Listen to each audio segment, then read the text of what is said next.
What's up guys, welcome back to the channel. In this video we're doing a very exciting mod to the S5 today. We're going to be installing a CTS Turbo cold air intake. So this video will be kind of a DIY, show you guys how to install it. It shouldn't be very difficult at all. And I do want to preface this by saying, you know, I have had some pretty unfavorable opinions on CTS Turbo and the intake on my 340i. I thought the fitment quality was pretty poor on that one, and it threw a check engine light, and I know that could have been a result of the actual car, not the intake, but I was willing to give it a second chance. You know, this one popped up for sale, and I just wanted to take advantage of it. So with that being said, let's go ahead and hit the garage and start the install. And before we hit the garage, I'll go ahead and insert some before clips of the stock intake box and the sounds that it makes.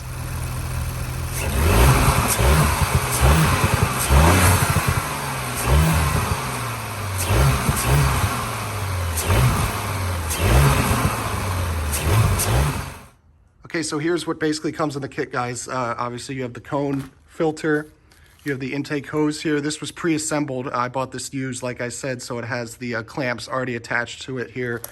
You have the heat shield. It will come with some weather stripping that you need to install as well. You have the clamp for the intake filter here. This is like the velocity stack that sits on the bottom of the intake, like so. And then you have some grommets and screws here that we'll go ahead and show you how to install when we get to that part as well. So if you just finished driving, go ahead and let the engine cool down a bit like I'm doing. But in the meantime, you can go ahead and get the engine cover off. Just pull up on some tabs here and it should come right up. Okay, so once you have your parts assembled, the first step here, besides removing the engine cover, is to take off the hood pin here. Behind it, you can see it's a little tough, but there's a button you need to press with your finger, and I'll need to do this with two hands, but you just press in and pull the hood clip out, so I will go ahead and do that. Okay, and with the hood clip out, you can see from holding it here, this button at the top is what you need to press in, and it releases from right there. Once you have the hood pin off, you're gonna wanna pull this panel off, and it's basically held in with a couple clips here, and you just pull out from underneath, get it out. Once you have that, I guess you can call it a bumper cover off or something like that, you're gonna wanna look in here. You can see the two T25 Torx bits that you're gonna need to undo the snorkel here. So we'll go ahead and do that. So once you have the intake snorkel removed, go ahead and use the same T25 to remove the bolts at the top of the intake box here, and a flathead screwdriver to remove this clamp and the one over there. So with those clamps loosened, you can go ahead and pull the hose out like so. So what you're gonna do now is pull up on the stock intake box. There are some grommets, tough to see, but they're held on for the frame rail right there. You're just gonna pull up on this intake box to remove it. So we'll go ahead and do that now.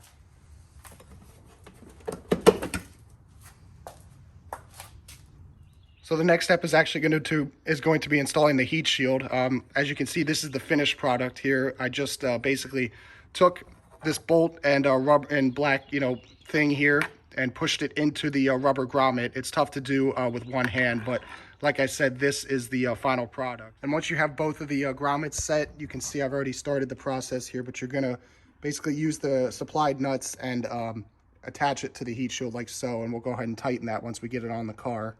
So once you have the heat shield all in one piece, all assembled, you're just gonna push down onto those grommets here. So we're just gonna push the heat shield onto the grommets like so, and I'll go ahead and do that off camera. So now that you have the heat shield installed, like I said, I pushed down on those grommets and it's sitting on the frame rail. You're gonna wanna take the intake tube here and slide it onto the stock turbo inlet pipe, and this is gonna go through the actual heat shield here, so we'll go ahead and do that. So once you go ahead and slide the intake hose on, it'll look something like this. And then the last step here, once you have the heat shield and everything all secured, is to get the intake and the velocity stack and put those two together. And that's basically just gonna sit, obviously, on the left side of the heat shield here. Okay, and this is what the finished product should look like. Have a little bit of clearance here, have clearance down there, everything's good. So the last thing I'm gonna do is just go ahead and tighten these clamps here and make sure everything is buttoned up, and that should be it.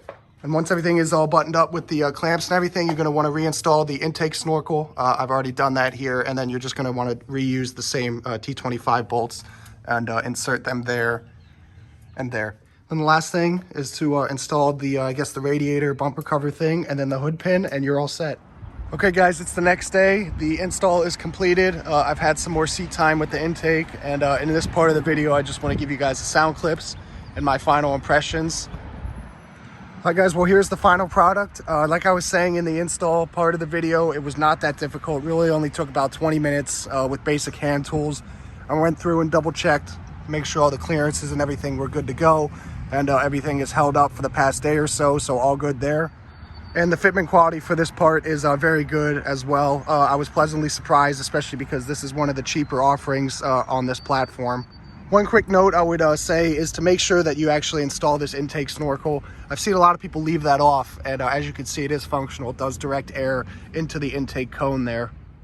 But with that being said, let's go ahead and start the car up and get some intake noises for you guys.